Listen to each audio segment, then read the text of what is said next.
Hello everyone and welcome back to Whispers in the Shadows with Tina.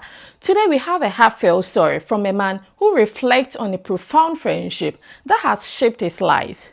His journey takes us through the innocent joys of childhood, the complexities of growing up, and the unexpected challenges that can arise from seemingly harmless moments. As he shares his experience, I invite you all to listen closely, not just to his words, but to the lessons embedded within them. Let's dive into his story.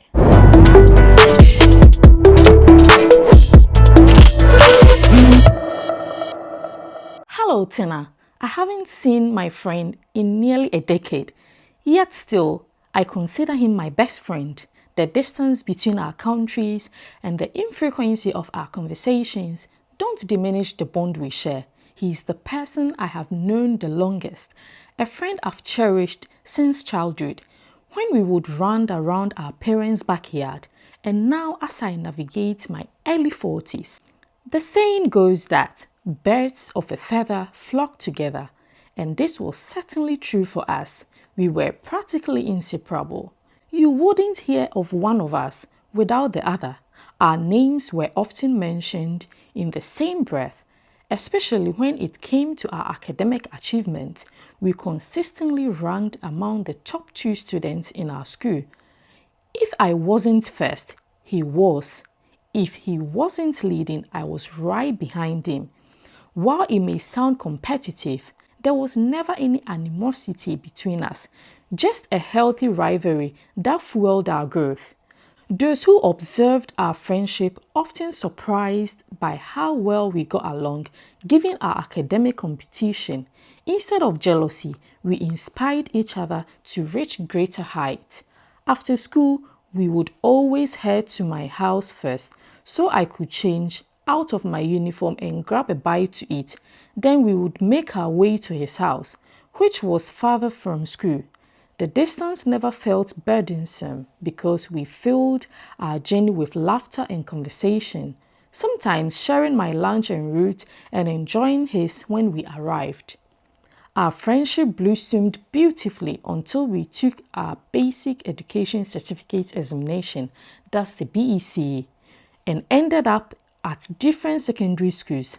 However, a moment from our childhood reverberates through my life to this day, an incident I now recognize as the beginning of my struggle with alcoholism. One afternoon after school, we visited his house as we often did. His mother was outside having her hair braided. We greeted her and walked toward their room while she called me over. Expecting a typical request, I was surprised when she asked me to pick up a food flask beside her. Innocently, I complied, and then she encouraged me to open it and take a drink. I couldn't see any reason to refuse. After all, she was my friend's mother, someone I trusted. The drink inside had a peculiar smell that made me scrunch my nose, but she assured me it was just palm wine and urged me to try it. I took a sip, and to my surprise, it was sweet. She encouraged me to drink more, and I did, eventually becoming tipsy. The effect faded before I returned home that evening, but the craving for that sweet taste lingered. From that day forward, I found myself yearning for alcohol. I began to seek out older friends who drank, and soon I was drawn into the world that altered my perception of myself. Although this didn't diminish my friendship with him, it profoundly affected me physically and psychologically. I was still intelligent, but my innocence was lost. I passed my BEC with distinction and moved on to secondary school. Yet my passion for learning waned. I found myself going through the motions of education while my true devotion lay with my addiction. Despite my attempt to fight this battle, efforts that my parents, especially my mother, supported, I was unable to overcome it. Now with both of them gone, I find myself alone in this fight against my inner demons. I have never shared this with anyone that it was my friend's mother who gave me my first drink, and I wonder if my friend even knows. One particularly low point in my journey led me to question God. Why did He allow this to happen to an innocent child with no history of substance abuse in his family? I was raised in a Muslim household. Why wasn't I protected from this path? I don't blame my friend's mother for my struggles. Her actions might have been innocent. However, I ponder the implications of offering alcohol to a minor. Why didn't she share the drink with her son? Why would anyone, especially someone who knew I was a Muslim, offer me alcohol? Carrying this burden is challenging, yet I strive to do so with dignity. Though some days it feels more like indignity. I refuse to make excuses for my life's missteps. As an adult, I recognize that I am responsible for my choices and the consequences that follow.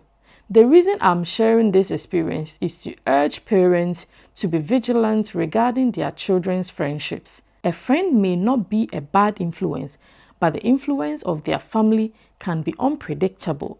In my case, I gained a wonderful friend, but perhaps the competition we shared was not as healthy as for his mother as it was for us. We could have triumphed together, but life takes unexpected turns.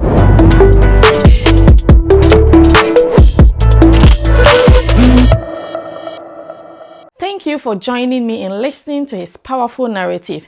His journey reminds us of the connections we form and the lasting impact they can have on our lives. It also serves as a reminder for parents to be mindful of the influences that surround their children. I encourage you all to reflect on his experiences and share your thoughts. How can we foster healthier friendship and support one another through life's challenges? Let's continue the conversation in the comments below. Until next time, take care and remember to cherish the bond that uplifts us.